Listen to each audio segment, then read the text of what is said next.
I am maharlikhan, dugo'y malaya, puso'y handa sa laban. I am maharlikhan.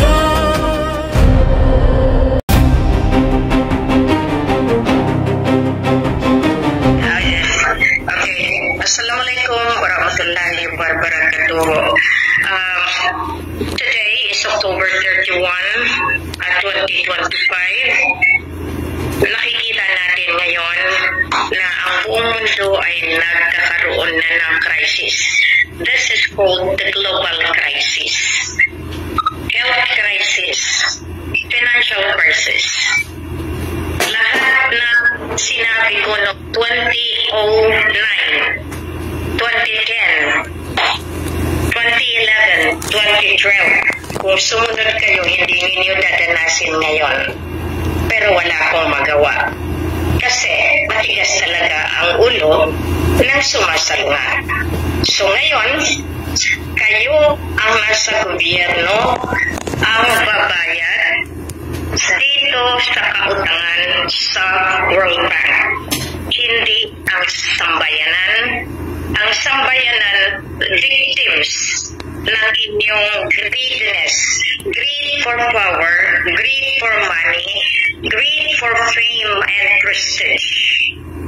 All claimants Sulu, claimants Maguindanao, claimants Maranao, all the claimants of the mixed marriages of Brunei to Ramos, to Laurels, to all the families that are linked to the wealthy family of the royalties of Sulu, utilizing the heritage asset, must come to the open now in voluntary surrender. If not, the rule of law will be enforced, at lahat iyan ay talagang dead end.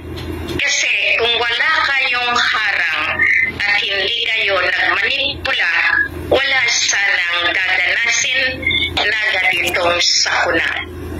Dumarating na ang mga iba't ibang kalawakan na mga nilalang. Hindi niyo alam na sa mundo na sila. Hindi niyo namalayan ang Lemuria lumantad na rin.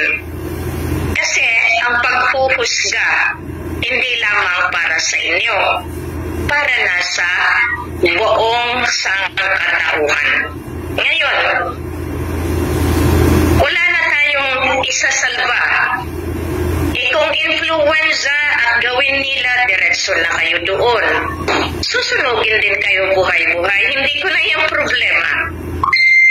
Ang problemahin ninyo kung paano kayo susurvive, paano kayo didefensa, paano kayo manindigan, at kung paano kayo magkaisa para dito sa hinaharap na krisis ng buong mundo.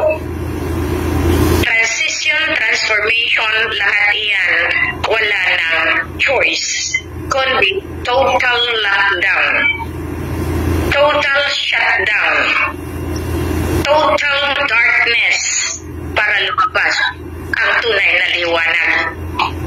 Hindi ako nagkulang sa inyo, bagkus ako pa ang inakusahan ninyo. Ngayon lahat ng umakusa, pag hindi kayo gumawa ng sarili ninyong kasulatan, hahabulin kayo ng batas ng soberanya. Akala niyo biro? Hindi. May kumakatawan na administrasyon, the shadow government of the entire global earth. Sila ngayon ang nagmamaldo para dito sa kaligtasan ng napipiling lahi para sa bagong henerasyon. Kaya, pasalamat tayo, Siti Halima, Apulakay.